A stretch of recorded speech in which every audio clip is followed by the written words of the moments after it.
कुरु मे देव सर्वकार्येषु सर्वदा सर्वमंगलमांगल्ये शिवे सर्वार्थसाधिके शरण्ये त्र्यंबके गौरी नारायणे नमस्तुते। गंगा सिंधु सरस्वती च यमुना गोदावरी नर्मदा कावेरी क्षिप्रा शरयू ख्याति।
खुलेआम एक अनजान आदमी हाथ में बंदूक लिए शादी के मंडप में घुस आता है। उसका निशाना है दूल्हा। कौन था वो आदमी और कौन थी वो दुल्हन जिसके दूल्हे पर गोली चलने वाली थी?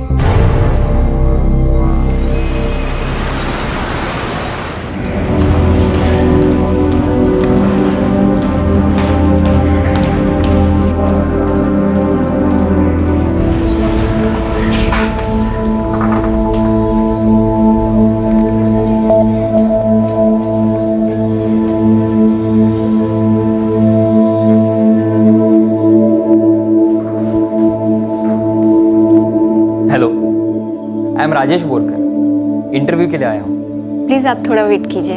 Okay.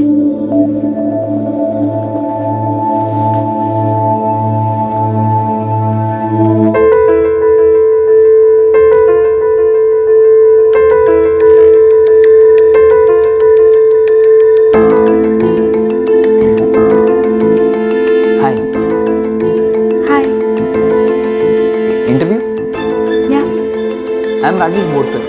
You? Aparna Joglekar. Job change के लिए आई हो या कहीं जॉब करती हो? नहीं, मैंने अभी अपना ग्रेजुएशन कंप्लीट किया है। मेरी फर्स्ट जॉब है। That's great. और आप? आपकी भी फर्स्ट जॉब है?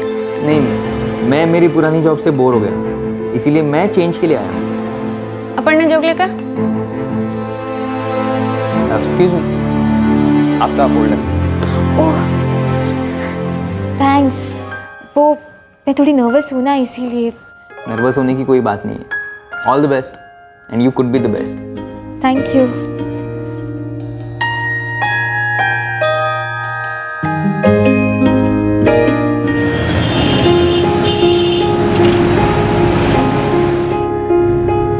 कॉन्ग्रेचुलेशंस।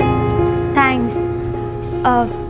सच बताओ, ये जॉब ऑफर तुमने एक्सेप्ट नहीं की ना? नहीं, वो तो ऑफर कुछ जमी नहीं इसलिए। अच्छा, या फिर ये जॉब ऑफर मुझे दिलवानी थी इसलिए? Sacrifice etcetera. देखो, ये जॉब तुम्हें मिल गई ना, सो बी हैप्पी। और वैसे भी मेरी करंट जॉब जो है वो इतनी बुरी नहीं चल रही। मैं सिर्फ थोड़ा सा चेंज चाहता था और कुछ। वेल, मंडे से ज्वाइन करना है मुझे। Oh that's great, all the best. तुमने एक बार ऑल द बेस्ट कहा और मुझे जॉब मिल गई। अब ऑल द बेस्ट कह रहे हो तो सब कुछ बेस्ट ही होगा। अच्छा अपर्णा, एक बात बताना, मैंने तुमसे तुम्हारा नंबर मांगा, तुम्हें बुरा तो नहीं लगा ना? क्यों? बुरा लगना चाहिए था। वेल, बुरा नहीं लगा इसका मतलब अच्छा लगा। इसका मतलब तुम भी मुझे मिलने में उतनी इंटरेस्टेड थी। क्या सुनना चाहते हो? यही कि मेरी कोशिश कामयाब होने के कुछ तो चांसेस हैं या नहीं?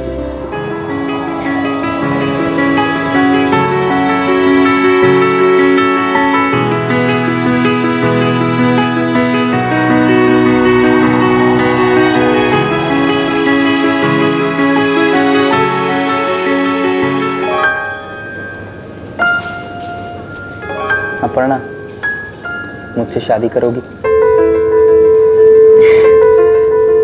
राजेश, सब कुछ इतना जल्दी हो रहा है, तुम्हें सोचने के लिए वक्त चाहिए। लेकिन हम एक दूसरे के पेरेंट्स को भी नहीं मिले हैं अब तक। तुम्हें क्या लगता है वो इनकार करेंगे? पूछना तो पड़ेगा। मैंने यही पुणे से इंजीनियरिंग कंप्लीट की है। एक कंपनी में सॉफ्टवेयर डेवलपमेंट का काम कर रहा हूँ। सैलरी भी अच्छी है। अपने आई बाबा के साथ रहता हूँ। उनका इकलौता लड़का हूँ। अपर्णा से प्यार करता हूँ। शादी करना चाहता हूँ। तुम्हारे आई बाबा अपर्णा से मिले हैं क्या? उनकी तरफ से भी हाँ है? Thank you.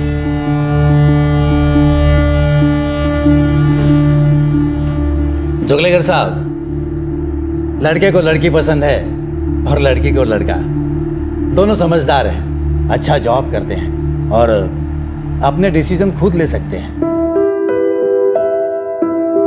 हमें भी कोई आपत्ति नहीं। दोनों अपने अपने पांव पर खड़े हैं, अच्छा कमा रहे हैं और दोनों एक दूसरे के साथ रहना चाहते हैं, तो फिर हमें क्या? वेल, अगर सब लोगों ने आशीर्वाद दे दिया है तो देर किस बात की? जल्द से जल्द शादी कर लेते हैं। अरे बेटा, पहले मुहूर्त तो देख लो। दोनों परिवार को सूट करे ऐसी डेट देख लेते हैं। और हाँ जोगलेकर साहब, शादी का खर्चा आधा आधा। अरे आप लड़की वाले हैं, इसका मतलब सारा बोझ आप पर। ये हमें मंजूर नहीं। हमारी एक ही तो बेटी है। मुझे पता था आप यही कहेंगे। मेरा भी तो इकलौता बेटा है। ठीक है, जैसी आपकी इच्छा। ये हुई ना बात।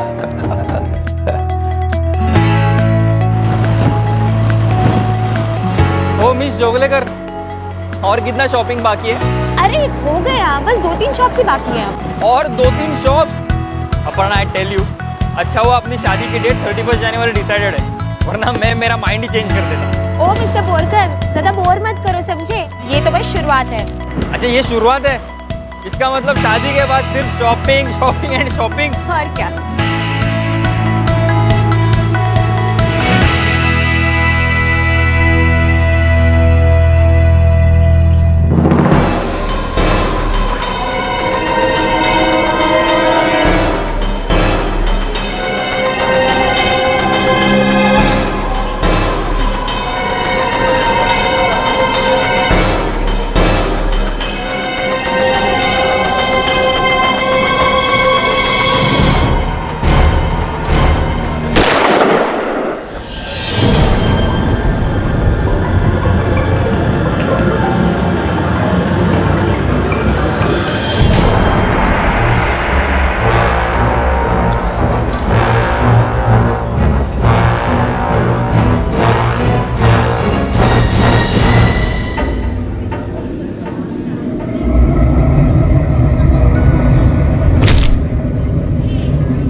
शादी के ही दिन मंडप में सभी मेहमानों के सामने दूल्हे राजेश बोरकर की पॉइंट ब्लैंक रेंज से गोली मारकर हत्या कर दी गई। लेकिन शादी के दिन होने वाली ये पहली और आखिरी दुखद घटना नहीं थी।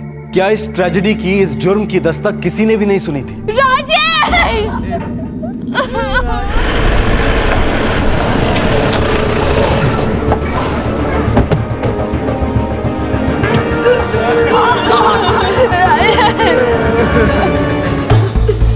सर, ये तो मर चुका।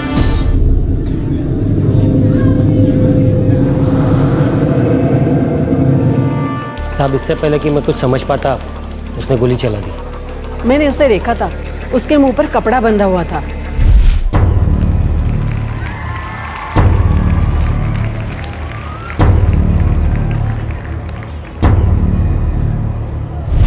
शक क्यों होगा साहब? मुझे लगा मंडप के कामगार में से कोई है। कोई कुछ कैसे कर पाता साहब? इससे पहले कि कोई कुछ कर पाता बहुत देर हो चुकी थी। वरमाला हो चुकी थी। दूल्हा दुल्हन की मांग में सिंदूर भरने ही वाला था कि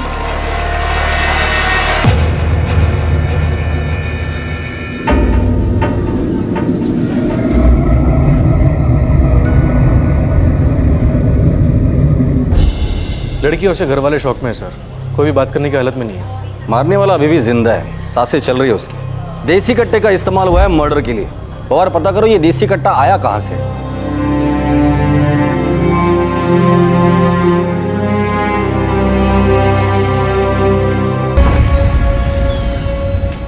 आई एम सॉरी, हम उस पेशेंट को बचा नहीं पाए। क्या? उसे बहुत बुरी तरह से पीटा गया था, उसकी पूरी बॉडी पर फ्रैक्चर्स थे, कार्डियक अरेस्ट से उसकी मौत हो गई।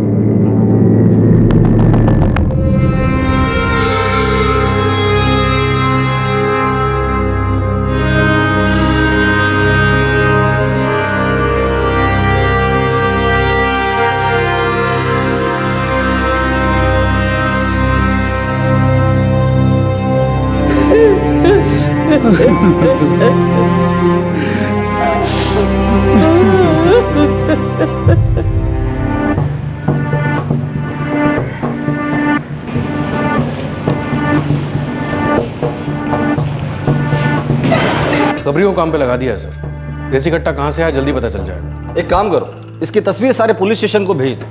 हो सकता है कि ये कोई हिस्ट्री शीटर हो या फिर किसी ने इसे सुपारी दी हो। सर, दोनों फैमिलीज का क्या हाल है? घर वाले कोई बयान देने की हालत में नहीं है सर। दूल्हे के घर वाले उसका अंतिम संस्कार कर रहे हैं और लड़की अभी भी सदमे में है। कल कोशिश करते हैं घर वालों से बात करने की लड़के की।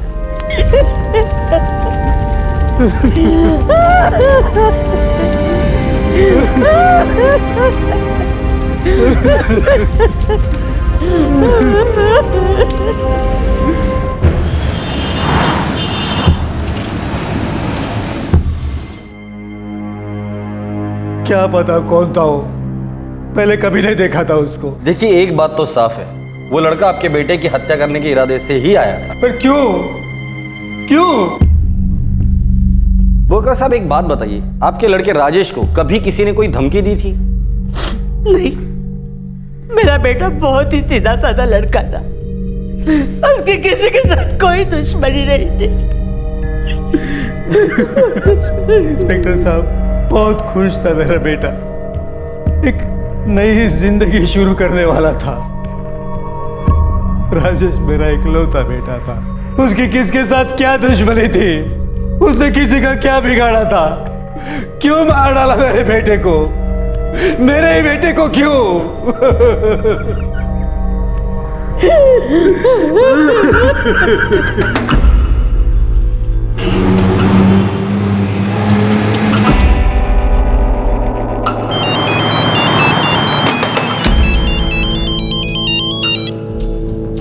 हाँ गोविंद, बोलो।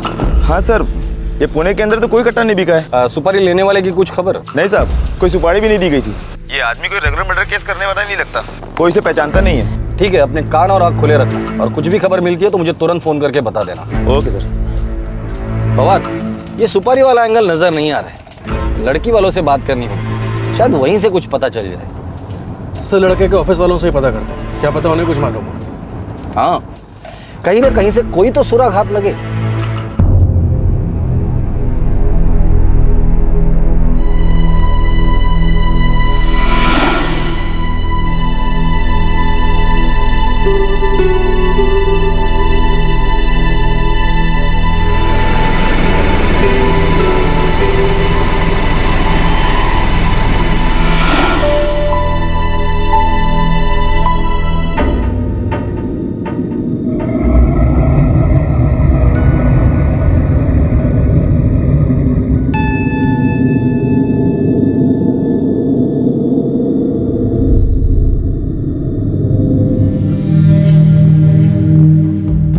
बहुत अच्छा लड़का था राजेश।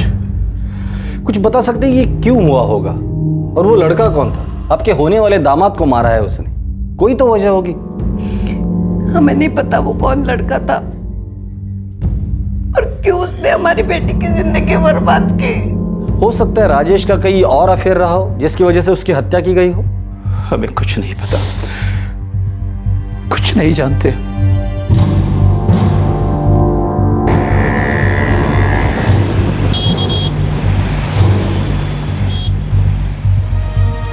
राजेश हमारे ऑफिस में सॉफ्टवेयर डेवलपर था। वो बहुत ही मेहनती और अच्छा लड़का था। कोई लड़की वड़की का चक्कर? ये अपर्णा उसके जिंदगी में आने के पहले किसी और लड़की के साथ उसका अफेयर था? इतना कुछ तो मुझे नहीं पता सर, लेकिन जहाँ तक मैं जानता था राजेश को, वो अपर्णा से बहुत प्यार करता था। वो चीटिंग करने वालों में से नहीं था। वो बहुत ही ईमानदार और सच्चा लड़का था, एकदम स्ट्रेट फॉरवर्ड। मेहनती था, ईमानदार था, स्ट्रेट फॉरवर्ड था, फिर भी किसी ने इतनी बेरहमी से उसे मार डाला। वो भी मांग में सिंदूर भरते भरते ठोक दिया। पूरा फिल्मी लगता है सर।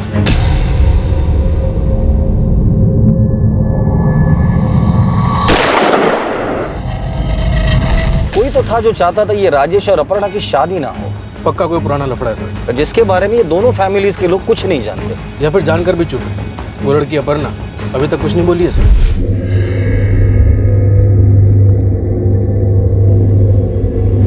शायद शौक की वजह से, या फिर कुछ बोलना ही नहीं चाहती है।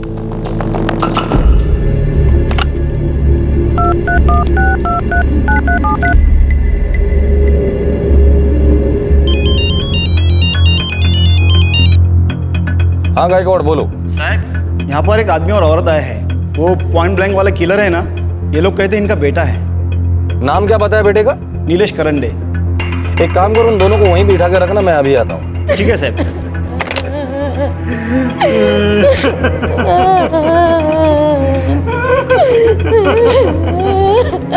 चलो, कम से कम नाम तो पता चला। अब शायद उसकी फैमिली से पता चलेगा कि ये मर्डर हुआ क्यों है।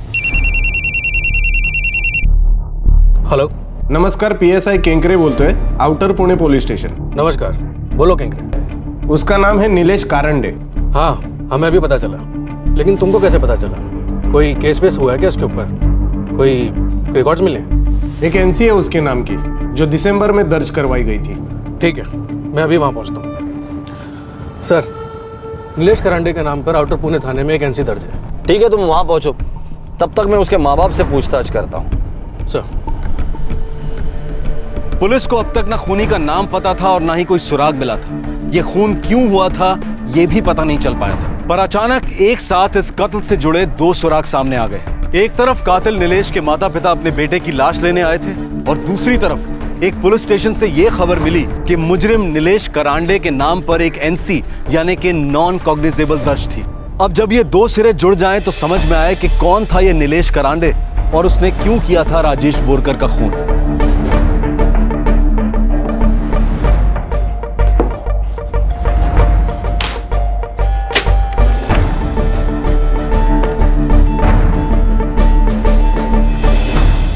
अभी समझ में आया वो लड़की अब तक चुप क्यों है। नीलेश करांडे, आपका बेटा, उसने राजेश बोरकर की शादी के मंडप में घुसकर उसकी हत्या कर दी। वो बहुत परेशान था साहब, उसका दिमाग ठिकाने पर नहीं था। बहुत समझाया उसे, बहुत बार कहा जो हुआ उसे भूल जा, भूल जा। ऐसा क्या हुआ था जो भूल नहीं पा रहा था? ये एनसी 5 दिसंबर को दर्ज हुई थी। 5 दिसंबर 2012।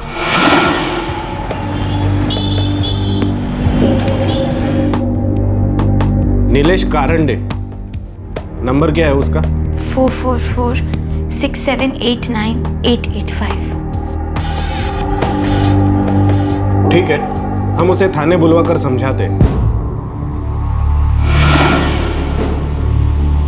मैं नीलेश के साथ चौकी गया था, उससे बुलवाया, वो वापस कभी ऐसा नहीं करेगा। बहुत बार समझाया साहब, लेकिन उसने एक नहीं सुने। आता नहीं करना साहब, मैं इसकी तरफ से जबान देता हूँ। ये खुद तो कुछ बोले। क्यों अपनी जिंदगी बर्बाद करने पर तू लाए? तू जब लड़की मिलना नहीं चाहती तो क्यों पीछे पड़ा है? सुन, अभी तो मैंने सिर्फ एनसी दर्ज की है। अगर उस लड़की को और परेशान किया ना तो सीधा एफआईआर लिखकर तुझे अंदर डाल दूंगा, समझा? अरे बोल बेटा, बोल बोल, तू उसे तंग नहीं करेगा, बोल ना, बोल। उसे कभी भी तंग नहीं करूंगा। यही अच्छा है तेरे लिए, भूल जा उसे। शक्ल सूरत इतनी भी बुरी नहीं है, बहुत लड़कियां हैं दुनिया में, तुझे कोई और मिल जाएगी। अच्छा, तो नीलेश अपर्णा से प्यार करता था? वो दोनों एक दूसरे को चाहते थे साहब, अपर्णा भी नीरज से प्यार करती थी। वो दोनों एक दूसरे से शादी करने वाले थे साहब। वो दोनों एक दूसरे से शादी करने वाले थे साहब।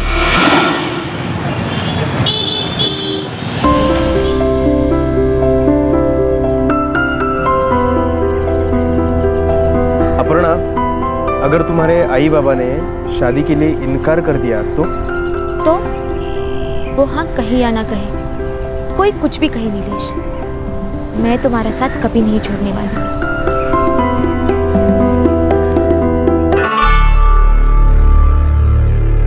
अगर सचमुच तुम दोनों मेरी राय जानना चाहते हो तो मुझे ये शादी मंजूर नहीं है। मैं आपकी बेटी को हमेशा खुश रखूंगा। कैसे? सेल्समैन की पगार ही कितनी होती है? इतनी भी कम नहीं होती अंकल। ये लाइफस्टाइल देख रहे हो? अपर्णा को आदत है इसकी। दे सकोगे ऐसी लाइफ? पापा, मुझे ये सब कुछ नहीं चाहिए। मैं नीलेश के साथ खुश रहूंगी और मैं भी कमाऊंगी ना। दोनों साथ मिलकर अपना घर खड़ा करेंगे। कहने सुनने में बहुत आसान लगती हैं ये बातें, करो तो पता चले। 25 तारीख को जब पर्स में पैसे गिनोगी तब अकल ठिकाने आ जाएगी। गृहस्थी चलाना इतना आसान नहीं होता है। सिर्फ प्यार मोहब्बत ही काफी नहीं है जीने के लिए। मैं ये सब समझता हूँ आंटी, और ऐसा नहीं है कि मुझे आइडिया नहीं है, पर अंकल अपर्णा के आने से मेरी जिंदगी पूरी बदल गई है और मुझे पूरा यकीन है अगर अपर्णा मेरा साथ देगी तो मैं मेरी जिंदगी में बहुत जल्दी तरक्की कर सकूंगा और अपर्णा को हर खुशी दे सकूंगा। पापा प्लीज हाँ कह दीजिए ना, मैं नीलेश से बहुत प्यार करती हूँ और मैं हर हाल में उसके साथ हूँ। पापा हम जानते थे अपर्णा के माँ बाप इस रिश्ते से खुश नहीं थे। 1 साल तक शादी की बात को टालते रहे वो लोग। उन्हें लगता था अपर्णा अपना मन बदल लेगी, पर नीलेश और अपर्णा इरादे के पक्के थे। उन्होंने अपना फैसला नहीं बदला। उन्हें तो शादी करनी ही थी। नरेंद्र जी, मानता हूं आप खुश नहीं हो, पर सच कहता हूं अगर आप राजी नहीं होंगे तो मैं भी इस रिश्ते को हाँ नहीं कह पाऊंगा। बच्चों ने ठान ही लिया है तो हमारा विरोध करने का फायदा क्या? वैसे हमसे पूछे बिना भी तो वो शादी कर सकते हैं ना। ठीक है, अगर मेरी बेटी की यही इच्छा है तो मुझे ये शादी मंजूर है। 6 नवंबर अच्छा मुहूर्त है, दिवाली के पहले शादी कर देते हैं। हम भी कोई मुहूर्त के लिए अच्छा सा दिन देख के आपको बता देंगे। जो भी हो राजी खुशी हो। हम तो बस इतना चाहते हैं बच्चों की खुशी के लिए आप पूरे मन से उन्हें आशीर्वाद दें। बहुत बातचीत के बाद शादी की तारीख तय हुई। 12 जनवरी को शादी होनी थी। 12 जनवरी? पर 31 जनवरी को तो अपर्णा और राजेश की शादी हो रही थी, वहीं पर तो ये कांड हुआ था। हमें नहीं मालूम साहब, ये राजेश नाम का लड़का अचानक अपर्णा की जिंदगी में कैसे आया। उनकी बेटी ने अपना मन बदल लिया था। हम दोनों को इस बारे में कुछ भी पता नहीं था। हमें तब पता चला जब आउटर पुणे पुलिस स्टेशन से हमें फोन आया। नीलेश ने भी हमें इसके बारे में कुछ भी नहीं बताया था। हुआ क्या था?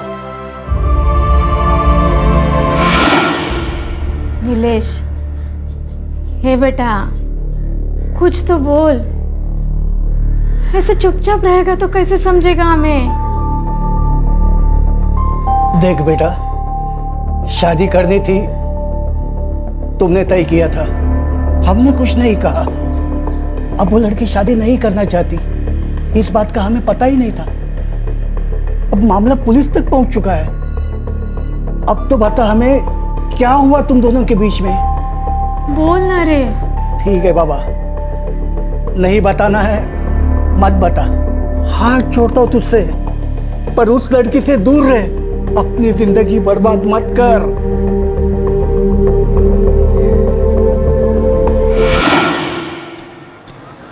ऑटो अपर्णा, अपर्णा मुझसे बात करो। अपर्णा, अपर्णा हुआ क्या है? कोई गलती हुई है मुझसे? तुम अवॉइड क्यों कर रही हो मुझे? मेरा फोन भी नहीं उठाती। नीलेश प्लीज मुझे भूल जाओ, हमारे बीच सब कुछ खत्म हो चुका है। कब और अचानक कैसे सब खत्म हो गया अपर्णा? अरे कुछ तो बताओ। Auto auto. अपर्णा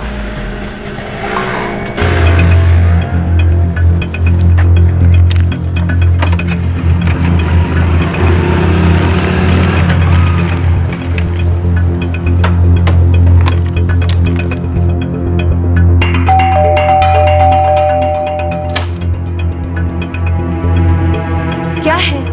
क्यों आए हो? आंटी ये क्या चल रहा है? अपर्णा मुझसे बात क्यों नहीं कर रही है? नीलेश, बेहतर होगा तुम अपर्णा को भूल जाओ। पर क्यों आंटी? कोई मुझे बताए तो सही, इतना तो हक बनता है मेरा। आंटी 12 जनवरी को हमारी शादी फिक्स्ड है। अपर्णा कहती है सब खत्म हो चुका है, आप कह रही है उसे भूल जाओ। ये हो क्या रहा है? ये सब मुझे मत बताओ, मैंने कहा ना उसे भूल जाओ और यहाँ दोबारा मत आना।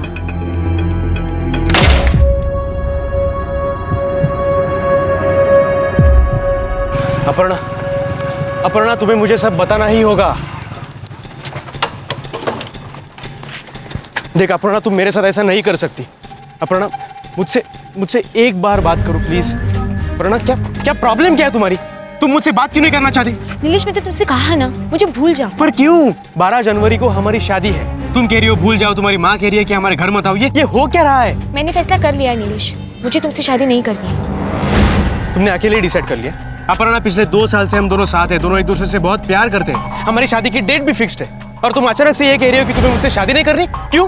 कोई जुर्म है शादी कैंसिल करना? मैंने तुमसे शादी का फैसला जल्दबाजी में लिया था, लेकिन अब मुझे रियलाइज हो गया है कि तुम मुझे कभी एक अच्छी जिंदगी नहीं दे सकती। मैंने ये फैसला इमोशनली लिया था, मुझे प्रैक्टिकल सोचना चाहिए था। अब कह रही हूँ ना, गलती हो गई, मुझे नहीं करनी है तुमसे शादी। प्लीज मेरा पीछा करना छोड़ दो। अपर्णा अगर मुझसे कोई गलती हुई है तो बताओ, मैं सब कुछ ठीक कर दूंगा, पर मुझे छोड़ के मत जाओ Aparna please. I love you Aparna. Aparna मेरा यकीन करो, मैं तुम्हारा हमेशा ख्याल रखूंगा, दिन रात एक कर दूंगा और तुम्हें हर खुशी दूंगा अपर्णा। नीलेश मैंने तुमसे कहा ना, हमारे बीच सब कुछ खत्म हो चुका है, सब कुछ खत्म। प्लीज मेरा पीछा करना छोड़ दो, प्लीज।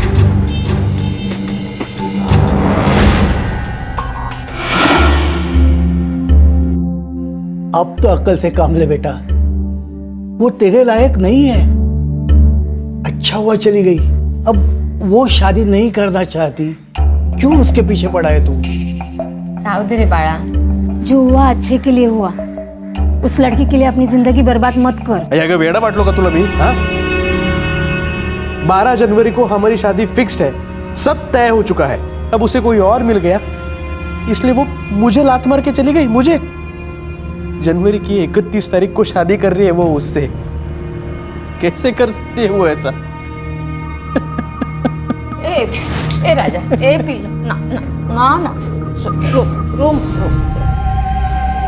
देख, जो होना था शादी के पहले हुआ, बहुत अच्छा हुआ।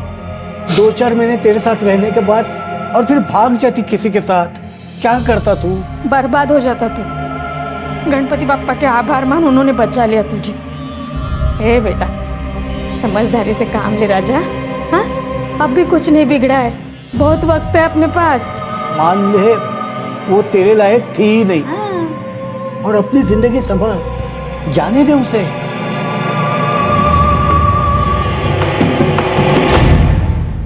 भूल नहीं पाया उस लड़की को। 12 जनवरी आई और चली गई, मेरा बच्चा एकदम चुप, सब कुछ अंदर ही अंदर बर्दाश्त किए जा रहा था। और 31 जनवरी को सुबह ही वो घर से निकल गया साहब। हमें क्या पता था ये सब कर बैठेगा वो।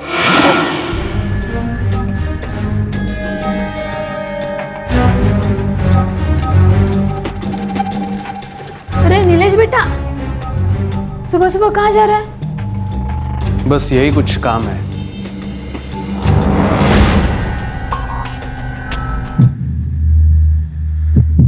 सपर्णा की शादी है आज। अच्छा है, धीरे धीरे नीलेश उसे भूल जाएगा देखना। कुछ दिनों में काम पर भी लौट जाएगा देखना, सब ठीक होगा। देवा सगळं नीट कर रे बाबा, मेरे बेटे की कोई गलती नहीं थी। लड़की नालायक निकली।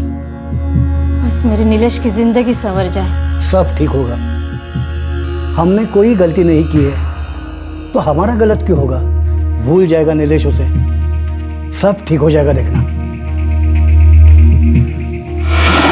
हमने सपने में भी नहीं सोचा था कि उसके दिमाग में ये सब चल रहा था।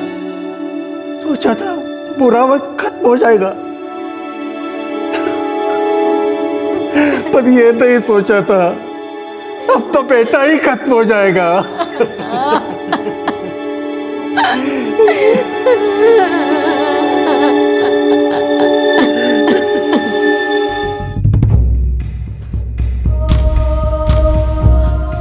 शांत हो जाइए, अब गुस्सा करके क्या मिलेगा?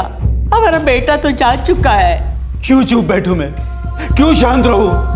हमने अपना इकलौता बेटा खोया है, हमसे सच छिपाया और हमको बर्बाद करके रख दिया। अब बात को आगे बढ़ाकर क्या फायदा? अरे बताना तो चाहिए था, लड़की की शादी किसी और के साथ पहले ही तय हो चुकी थी। इतना बड़ा धोखा। जरूर उस लड़की ने हमारे बेटे को बेवकूफ बना के रख दिया होगा। आपकी हर बात सच है, लेकिन अब लड़ झगड़ कर क्या फायदा? हमारा बेटा तो वापस नहीं आएगा ना। छोड़ना और नहीं बिचाला, नहीं छोड़ूंगा मैं उनको। मैं शिकायत करूंगा उनके खिलाफ। धोखा दिया उन लोगों ने हमको। वो लड़की ही जिम्मेदार है मेरे बेटे की मौत के लिए। धोखा दिया है उसने मेरे बेटे को। नहीं छोड़ूंगा मैं उनको।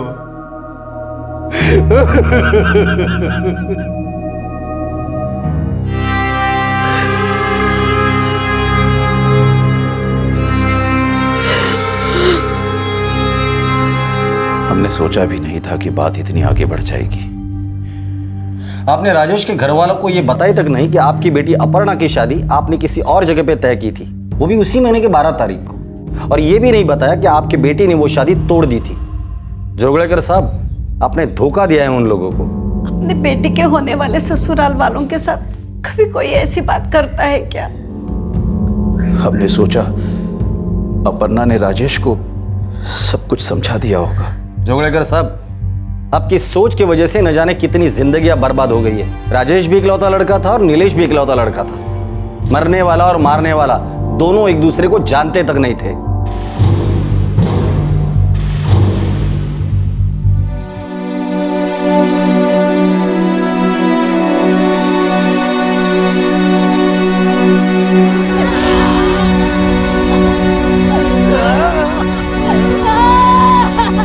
एपिसोड की दूसरी कहानी।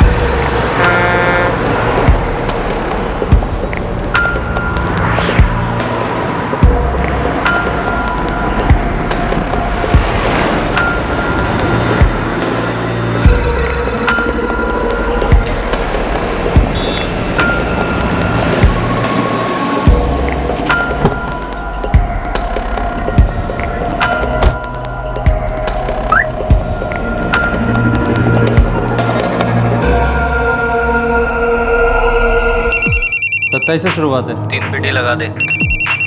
2 पेटी डन। 2 पेटी लगा डन।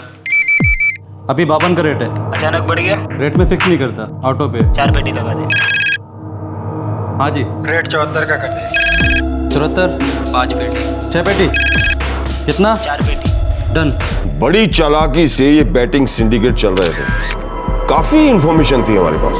देखिए, अभी तो मैं सिर्फ इतना ही कह सकता हूं कि हमारे हाथ अभी छोटी मछलियों तक पहुंचे हैं, लेकिन आने वाले दिनों में बड़ी मछलियां भी हमारे जाल में जरूर फंसेंगी। ये रैकेट बहुत बुरी तरह फैला हुआ है। तहकीकात जारी है, इसमें बहुत से लोग शामिल हैं। लगी शर्त। हम लोग आपस में ये 2 शब्द कई बार बोलते हैं, शर्त लगाते हैं। लेकिन जब ये शर्त, ये बेटिंग, ये सट्टा बड़े मुद्दों और बड़े पैसों के लिए लगाया जाता है, तब ये आसानी से पैसा कमाने का तरीका बन जाता है, या फिर यूं कहें कि लालच बन जाता है। और ये लालच कई बार गंभीर जुर्म को जन्म देता है।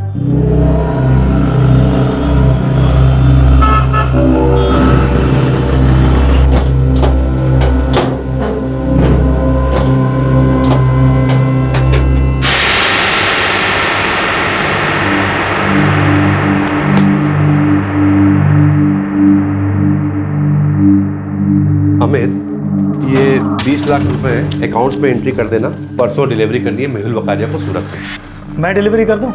नहीं, मैं पर्सनली कर दूंगा, मुझे सूरत में कुछ काम भी। ठीक है।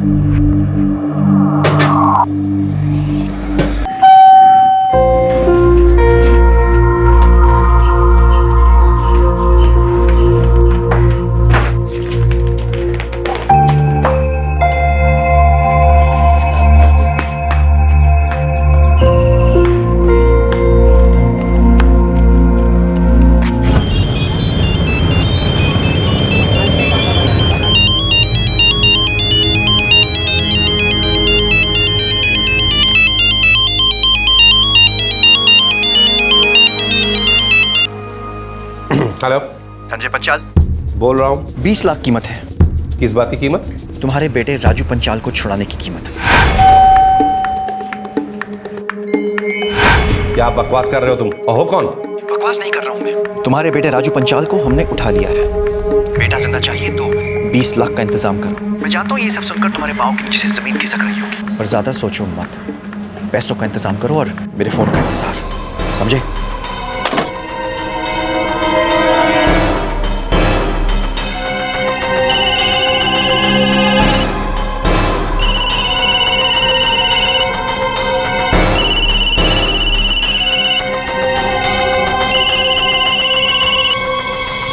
हाँ बोलो, राजू गया है चाबी लाने? चाबी? कौन सी चाबी? कहाँ गया राजू? अरे आपकी कार की चाबी आप ही ने तो। अरे गया कहाँ है राजू? नीचे इस्त्री वाले के पास। इस्त्री वाले के पास क्यों गया है? आपके नाम से किसी ने फोन किया था, कहा कि आपकी कार की चाबी राजू को बेच के मंगवा लूं। दिमाग खराब हो गया है तुम्हारा? जल्दी से केयूर को नीचे भेजो और देखो राजू नीचे है कि नहीं। पर हुआ क्या है? जितना कह रहा हूँ उतना करो पहले।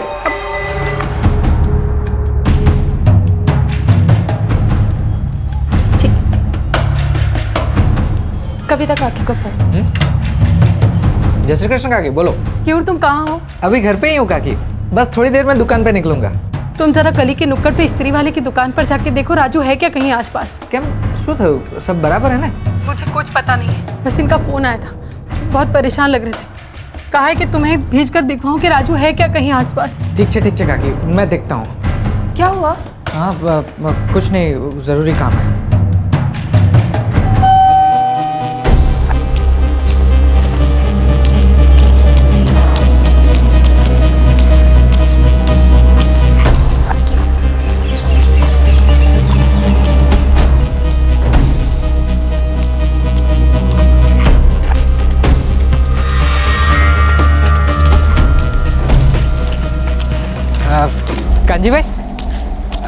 कांजी भाई अपने राजू को देखा? थोड़ी देर पहले यहाँ ही आया था। नहीं तो राजू यहाँ आया ही नहीं। कितने बजे की बात है? कितने बजे मतलब यही कोई 11:15 की बात है। नहीं क्योर भाई, मैंने तो नहीं देखा, और राजू को मैं पहचानता हूँ। साहब जी, राजू को बाहर जाते हुए मैंने देखा, लेकिन वो कहाँ गया हमको पता नहीं जी।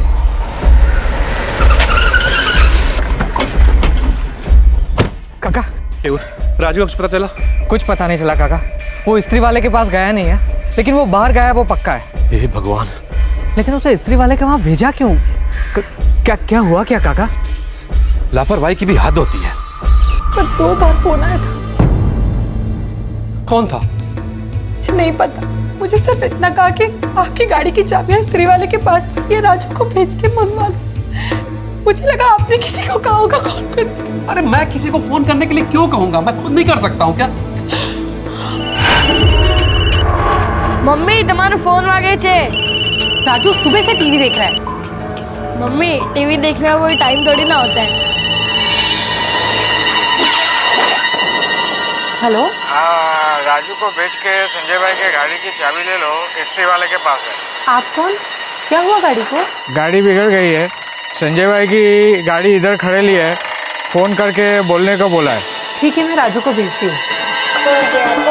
राजू टीवी की आवाज कम कर बेटा, जाके इस्त्री वाले के पास से पापा की गाड़ी की चाबी लेकर आ। बाद में जाता हूँ। बाद में कब? तेरा टीवी कहीं भागा नहीं जा रहा है? थोड़ी देर मम्मा, ब्रेक में चला जाऊंगा। कोई बात ही नहीं सुनता ये लड़का। बस 2 मिनट मम्मा।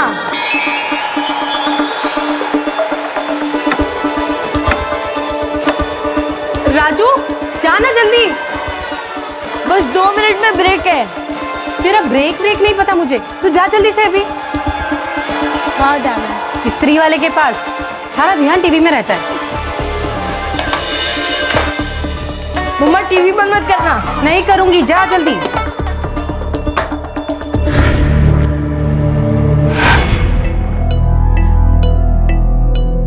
लेकिन काका स्त्री वाले ने कहा कि राजू वहाँ आया ही नहीं है और आपकी गाड़ी भी तो वहाँ नहीं थी। गाड़ी वहां कैसे हो सकती है क्यूर? तुम्हारे सामने गाड़ी से मैं अभी आया हूँ, गाड़ी दुकान पे थी। पर उसने कहा था आपकी गाड़ी बिगड़ गई।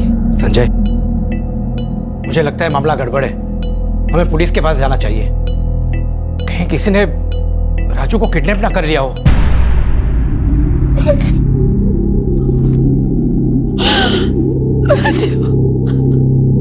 पापा की कार खराब हो गई है, इस बहाने से एक 14 साल के लड़के राजू को घर से बाहर बुलाया गया। उसे पता भी नहीं था कि उसे गायब करने के लिए जाल बिछाया जा चुका है। और फिर उसके पिता को फिरौती के लिए फोन आता है। जल्द से जल्द ये पता करना होगा कि अपहरणकर्ता कौन थे, क्योंकि एक बच्चे की जान खतरे में हो सकती थी। सर, सुबह 10:50 पे कविता बहन को फोन आया था नारायणपुरा के पीसीओ से, जो कि संजय भाई के घर के पास ही है। और फिरौती का कॉल? वाडज के पास के पीसीओ से 11:15 बजे। पहला कॉल आया 10:50 पर नारायणपुरा आपके घर के पास से। फिर राजू घर से निकलता है 11:15 बजे। और दूसरा कॉल फिरौती के लिए आपके पास आया वाड़ज से आपके मोबाइल पर, राइट? जी सर, तब बच्चा साथ ही होगा। और उसने आपसे 20 लाख रुपए मांगे? जी हाँ। दोबारा कॉल नहीं आया? नहीं। पैसा अरेंज कर सकते हो? हाँ जी। मकरंद, इनका फोन टैप कर। Okay sir.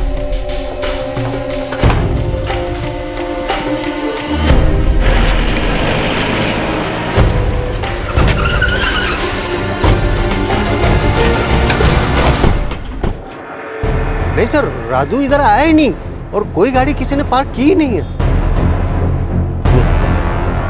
पीसीओ पे चल के देखते हैं।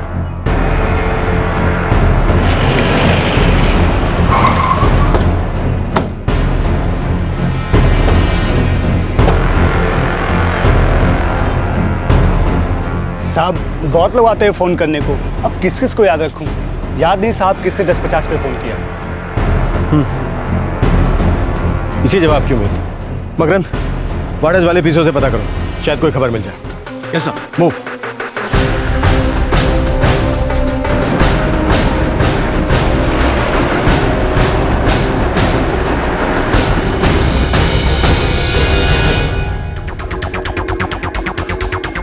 ये स्त्री वाले के लिए यही रास्ता जाता है ना? जी सर।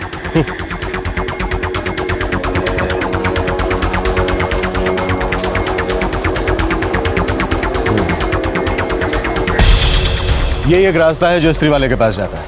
हाँ जी। और स्त्री वाला बैठता है वहाँ लाल डब्बे के आगे बाईं गली में। हाँ जी, वहीं बैठता है। और स्त्री वाले का कहना है कि आपका बेटा राजू उसके पास आया ही नहीं।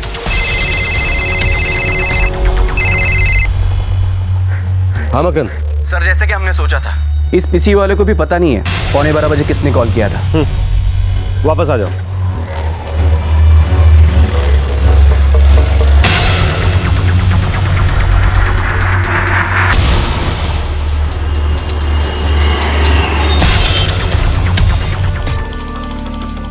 साहब, सुबह 10 बजे आता हूँ, दुकान खोलता हूँ। 11:15 के करीब यहीं कहीं किसी लड़के को देखा था? क्या पहना था आपके बेटे ने? नीली टी शर्ट और नीले सफेद रंग की 3/4। नीली टी शर्ट पहने हुए किसी लड़के को देखा था? हाँ साहब, एक नीली टी शर्ट वाले लड़के को देखा था, वहाँ पेड़ के पास गाड़ी थी, उसमें बैठ के चला गया। कार वहाँ पार्क थी? किसकी थी? रंग क्या था कार? सफेद रंग की कार थी साहब। टाइम तो मुझे याद नहीं, लेकिन वहाँ झाड़ के पास रुकी थी।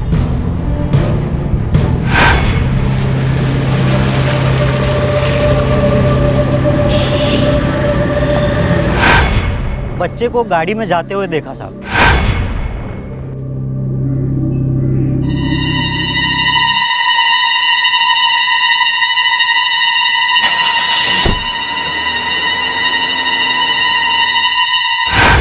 कार का नंबर याद है या किसी के शक? कौन था कार में? साहब, नंबर तो याद नहीं, गाड़ी दूर थी। हुआ क्या साहब? उस लड़के को किसने उठा लिया? अरे बाप रे, तू जमाना आवेगा। लेकिन साहब मुझे ऐसा कुछ लगा नहीं, क्योंकि ऐसी कुछ बात ही नहीं हुई थी। वो लड़का तो खुद जाके गाड़ी में बैठा। ऐसा ही हुआ होगा जब यहाँ तक आया और किसी ने उसे अपनी कार में बिठाया। आपकी पहचान वालों में किसी के पास सफेद रंग की कार है क्या? मुझे याद नहीं आ रहा है। खबर नहीं, पता नहीं किसके पास है। अच्छी तरह सोच के बताओ, क्योंकि हो ना हो इस केस में उस कार वाले का ही हाथ। एक मोची ने लड़के को एक सफेद कार में जाते देखा था। सुराग छोटा सा था लेकिन था महत्वपूर्ण। क्या इतने से सुराग की मदद से पुलिस उस बच्चे को बचा पाएगी?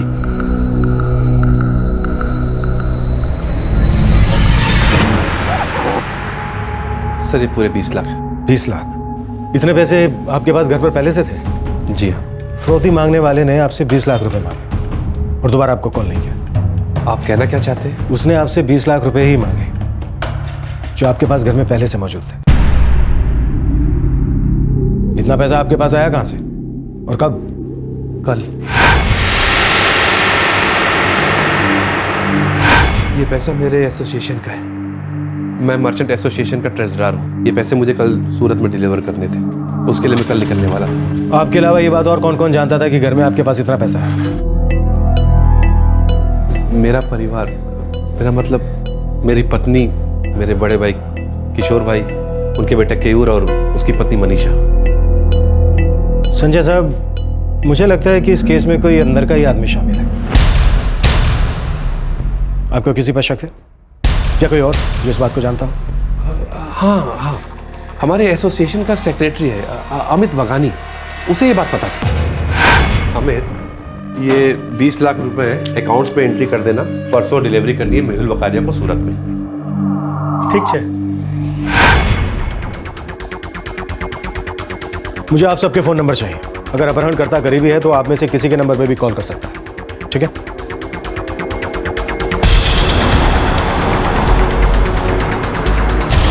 अमित वगानी 15 मिनट में पहुंच रहा है सर। सबके फोन नंबर की डिटेल्स निकालो। पूरी फैमिली के? हाँ, या तो कोई घर का है या फिर बहुत ही करीब। अपने सारे खबरों को काम पर लगा लो। उस सफेद गाड़ी का मिलना बहुत जरूरी है। ये भी नहीं पता किस कंपनी की है। उस बच्चे की जान खतरे में होने के पूरे आसार। एक एक पल हमारे लिए बहुत कीमती है। Yes sir.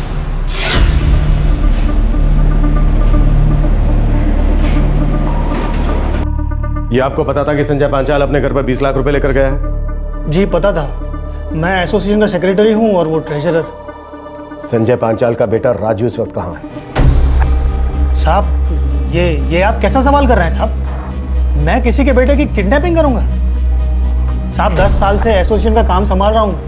20 लाख रुपए मेरे लिए कोई मायने नहीं रखते और कई बार तो 50 लाख रुपए लेकर मैं घर गया हूँ। मैं ऐसा कैसे कर सकता हूँ साहब? तो कौन कर सकता है? मुझे क्या मालूम साहब, पर सर संजय सर की मैं बहुत इज्जत करता हूँ और उनके बेटे का किडनैपिंग करना मैं ऐसा कभी सोच भी नहीं सकता साहब। आपका फोन नंबर? जी 444-657843।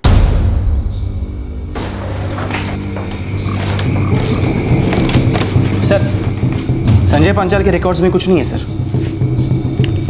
कोई ऐसा नंबर जिस पे पहले कभी बात ही नहीं हुई हो? नहीं सर, हमेशा के कॉन्टैक्ट्स हैं। कविता पांचाल के कॉल रिकॉर्ड्स में भी कुछ नहीं है सर। पहला कॉल इन्हीं को आया था, किशोर पांचाल, संजय पांचाल का बड़ा भाई। इनके कॉल रिकॉर्ड्स में भी ऐसा कुछ नहीं है सर जिस पर शक हो। केयूर पांचाल, किशोर पांचाल का बेटा। किसी एक नंबर पर लगातार बातचीत हो रही है सर इसकी, सुबह 10 बजे से लेकर अब तक। 44491239। हाँ सर, इसी नंबर से कॉल आता है या जाता है। केस की जांच चल रही है फिर भी बात हो रही है। ऐसी क्या जरूरी बात है कि वो बार बार इस नंबर पर फोन कर रहा है कौन ये 44491239? सर, हेमंत शाह, मणिनगर में रहता है।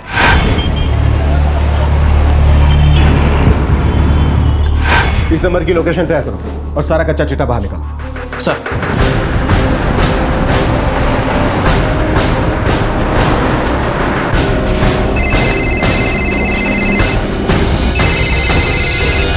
बिंडर बोल। हेमंत शाह, उसके बाप का अनाज का कारोबार है साहब। केयूर और उसका बाप भी इसी धंधे में है। केयूर और हेमंत एकदम पक्के दोस्त हैं साहब। चक्कर क्या है? नहीं साहब, कोई चक्कर वक्कर तो नहीं लगता। और हाँ, हेमंत अभी घर पे ही है। चल ठीक है, और सुन, आंखें खुली रखना। ठीक है साहब। ભારતીબેન રાજુ આવ્યો તો ત્યાં નથી આવ્યો? અચ્છા આવ્યો તો એને કીધું? ના ના માસી, કોઈની સાથે કોઈ ઝઘડો નથી થયો. અરે પણ राजू नहीं जाना चाहता था, मैं उसे जबरदस्ती भेज दिया। काकी आप क्यों रो रही हैं? आप शांत हो जाओ, आपने कुछ जानबूझ के थोड़ी ना किया। राजू घर वापस आ जाएगा, कुछ नहीं होगा उसको। अब मैं अपने राजू को अपनी आंखों से कभी दूर नहीं जाने दूंगी। कहाँ चला गया राजू? ठीक है, હું પછી फोन करूँ. बाबूजी, मासी को भी फोन किया और सब दोस्तों को भी फोन किया, वो कहीं पे भी नहीं है. अरे वो दोस्तों के घर पे कैसे जा सकता है? फोन आने के बाद तो वो घर से निकला है। पहले घर पे फोन, फिर संजय के फोन पे फिरौती की रकम के लिए फोन। ये मजाकिया कॉल नहीं था, कुछ गड़बड़ है।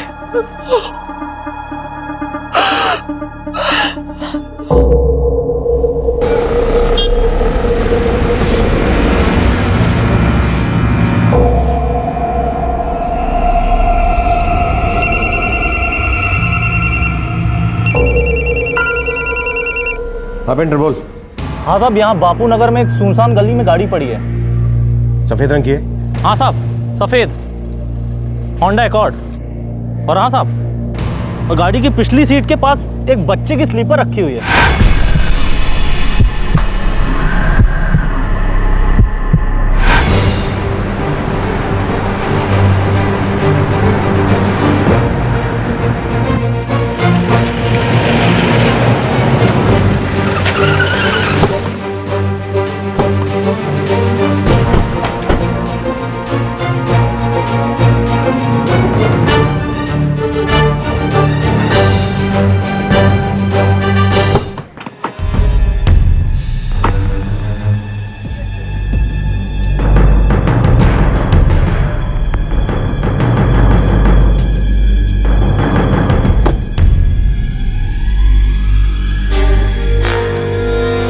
इस कार का रजिस्ट्रेशन नंबर और इसके मालिक का नाम पता करो जल्दी। Yes sir.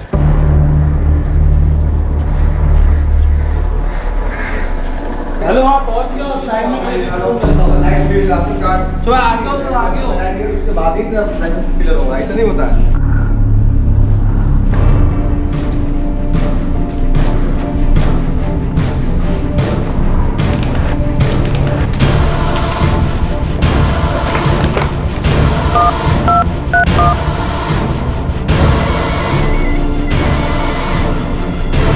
हाँ मैंने साहब पता चला। हाँ, हसमुख कापड़िया 6/12 विराट अपार्टमेंट गुरुकुल रोड, गाड़ी उसी के नाम से रजिस्टर्ड है sir. Thank you. Hasmukh Kapadia Gurukul road.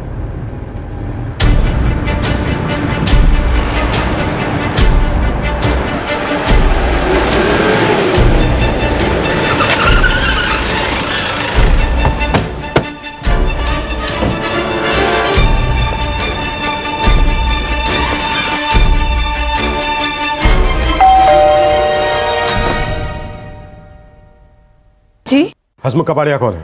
जी मेरे पति हैं, पर हुआ क्या है? XYM12 3045 Honda accord. किसकी गाड़ी है ये? हमारा बेटा देवांग चलाता है। देवांग कहाँ है? घर पर ही है। तुम्हारी कार बापू नगर के पास एक सुनसान सड़क पर मिली है। कहाँ है राजू पांचाल? कौन राजू पांचाल?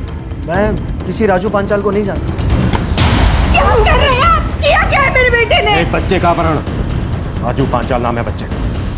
आपको कोई गलतफहमी हो रही है। मैं सच में किसी राजू को नहीं जानता हूँ, और मेरी गाड़ी तो कल शाम से मेरे एक दोस्त के पास है। दोस्त का नाम बोल। हेमांग शाह। हेमांग शाह, उसके बाप का अनाज का कारोबार है साहब। केयूर और उसका बाप भी इसी धंधे में है। सर, हेमांग शाह केयूर का दोस्त है। दोनों के बीच में लगातार बातचीत हो रही है। मणिनगर में रहता है वो। तुम्हें हमारे साथ चलना होगा। कहाँ ले जा रहे हो मेरे बेटे को? कुछ नहीं होगा माँ, मैंने कुछ नहीं किया है। पता तो चले कि इस हेमांग ने किया क्या है।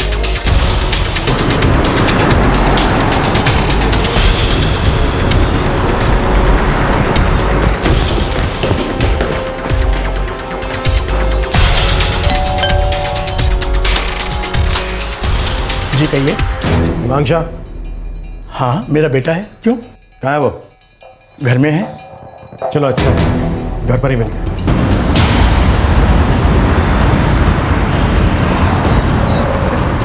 कहाँ ले जा रहे हो सर मुझे? किया क्या है मैंने?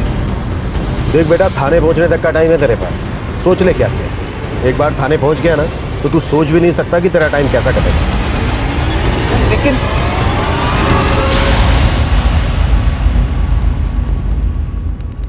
30 सेकंड का टाइम देता हूं, पूरी स्टोरी उगल डालो, नहीं तो ऐसा डंडा डालूंगा अंदर की पूरी कहानी बाहर। चल बोल, कहां है राजू पांचाल? साहब मैं सच कहता हूं, मैं नहीं जानता ये राजू पंचाल कौन है। मेरी गाड़ी ये हेमांग लेकर गया था। अरे बता ना यार, मुझे क्यों फंसा रहा है? देख, 3 तक गिनूंगा। अगर तूने बोल दिया तो ठीक है, अगर नहीं बोला तो तेरी ऐसी हालत करूंगा कि जिंदगी में कभी बोलने लायक नहीं रहेगा। 1 2 सर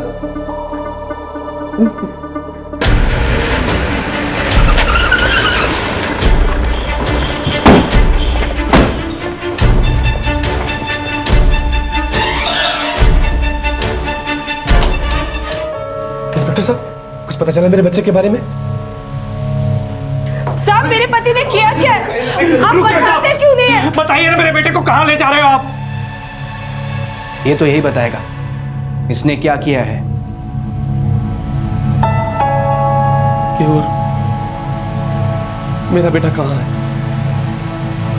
केयूर तुम क्या जानता है राजू के बारे में? बोलना, क्या जानता है राजू के बारे में? ले चलो इसे।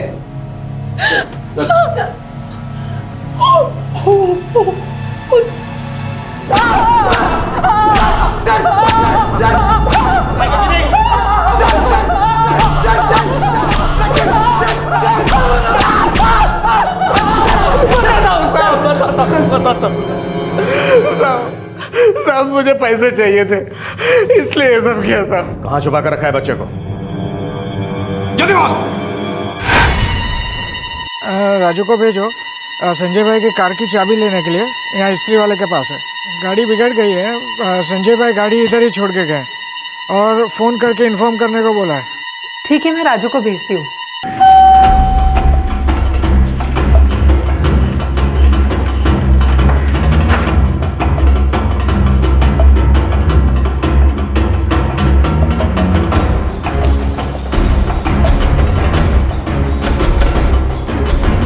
राजू, तुम्हारे पापा ने मुझे ही भेजा है, मैंने ही फोन किया था। आओ अंदर बैठो, मैं तुम्हें कार तक छोड़ देता हूँ। Okay uncle.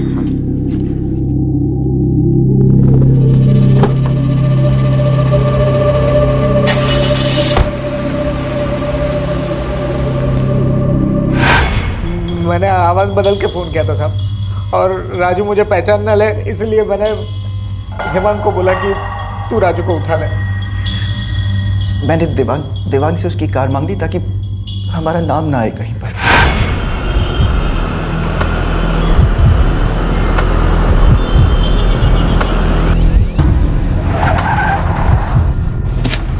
अंकल और कितनी दूर जाना है? आपने तो बोला था कि कार इस्त्री वाले के पास खड़ी है। अरे बेटा, वो कार तो मैंने मैकेनिक के साथ भेजी है, बापू नगर में हमें लेने जाना है। अरे मैं तो भूल ही गया। तुम जरा 1 मिनट ठहरो, मैं तुम्हारे पापा से बात करके आता हूँ। फिर जैसे पापा कहेंगे हम वैसे ही कर लेंगे, और फिर मैं तुम्हें उनकी शॉप पर छोड़ दूंगा ना। हाँ, मैं 2 मिनट में आता।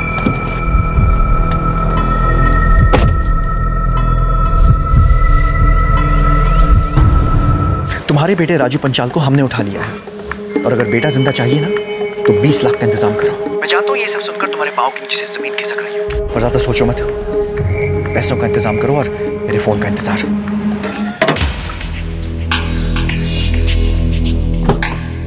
पापा ने कहा है कि तुम मेरे साथ बापू नगर चलो, फिर हम वहां से कार पिकअप करेंगे और फिर मैं तुम्हें घर छोड़ दूंगा। लेकिन मेरा कार्टून शुरू हो जाएगा। अरे बेटा, कार्टून तो रोज आते जाते रहते हैं, रिपीट देख लेना। और फिर पापा का काम भी जरूरी है ना, है ना?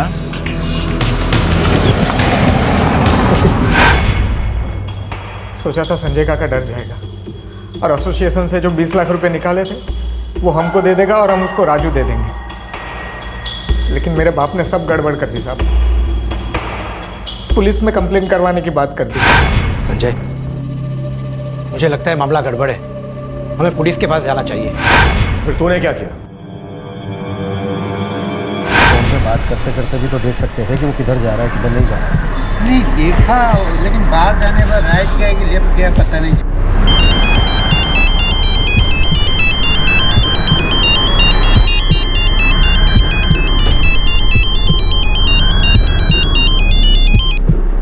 हाँ केयूर, क्या हाल है? बहुत बुरा हाल है यार। बापूजी ने सब गड़बड़ कर दी। पुलिस को बुला लिया यार। और वो मोची ने गाड़ी भी देख ली और गाड़ी में बैठते हुए राजू को भी देख लिया। मर गया। अब क्या करूं? अरे फट रही है यार। अगर गाड़ी पकड़ी गई ना तो हम दोनों काम से गए, ये बात याद रखना। मेरे बाप ने पूरी तरह से फंसवा दिया। पुलिस में जाते हैं। मैंने सोचा था कि काका के पास से पैसे लूंगा और राजू को छोड़ दूंगा। मरवा दिया तेरे आइडिया ने। अब एक ही रास्ता है। क्या?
पता कहाँ पे?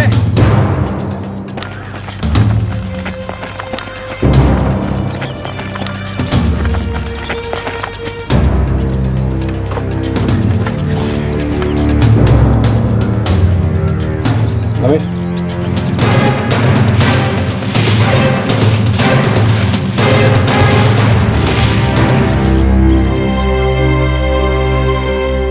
बापूजी ने अनाज की डिलीवरी के लिए जो पैसे दिए थे सब मैंने और हेमांग ने गवा दिए थे।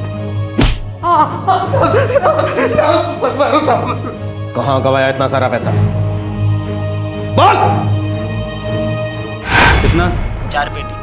डन। 27? 2 पेटी लगा। अभी 52 का रेट है। 74? 5 पेटी। सट्टा खिला था सर।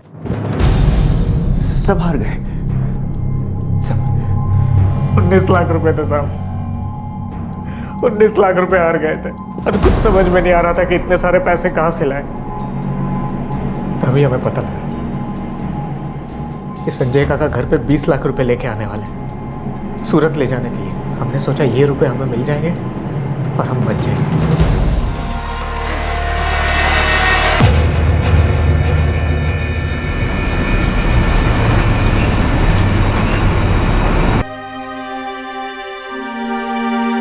सारी मेरी गलती, मुझे उसे भेजना ही नहीं चाहिए था। सब कुछ मेरी वजह से हुआ।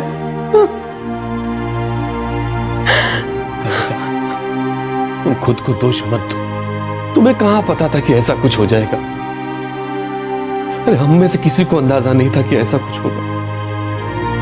केयूर तो उसका भाई था।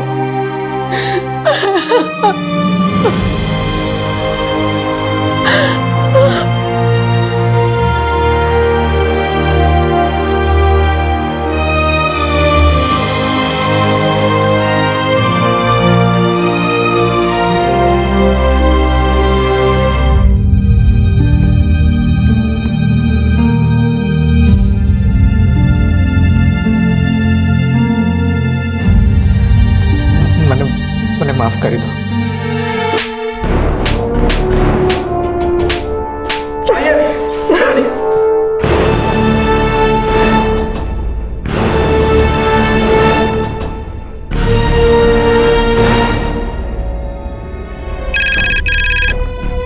जी। रेट 74 का कर। 74 5 पेटी। 6 पेटी। कितना? 4 पेटी। डन। खेल खत्म हो गया। कौन जीता कौन हारा क्या फर्क पड़ता है, लेकिन एक जिंदगी गई फर्क पड़ता है। पुलिस अब चार्जशीट फाइल करने की प्रक्रिया पूरी कर रही है और केयूर और हिमांग फिलहाल जुडिशियल कस्टडी में है। केस की सुनवाई अभी शुरू नहीं हुई है और पुलिस दोनों अपराधियों को इस केस में ज्यादा से ज्यादा सजा दिलवाने के पक्ष में है। 2 चचेरे भाई, एक भाई ने दूसरे भाई की जान ले ली। वजह बेटिंग पर लगाए गए रुपयों के नुकसान की भरपाई। बेटिंग की इंक्वायरी से कुछ हाथ लगता है या नहीं पता नहीं। क्या वो इसकी जड़ तक जाएंगे? क्या वो दोषियों को सजा दिलवाएंगे? ये तो वक्त ही बताएगा। और शायद ये भी हो सकता है कि वक्त के साथ हम भी भूल जाएं और वो भी, और हम अपनी रोजमर्रा की जिंदगी में व्यस्त हो जाएं। ये कोई पहला केस नहीं है जहां लालच की वजह से किसी की जान गई। क्या ये आखिरी केस होगा? क्या ये लालच कभी खत्म होगा? आपसे फिर मुलाकात होगी क्राइम पेट्रोल दस्तक में एक और नए केस के साथ। तब तक अपना ख्याल रखें, सुरक्षित रहें और याद रखें, किसी भी गलत तरीके से कमाया हुआ पैसा आपके लिए घातक भी साबित हो सकता है। जय हिंद। इस तरह के और भी एपिसोड देखने के लिए हमारे चैनल को सब्सक्राइब करें और बेल आइकन दबाना ना भूलें।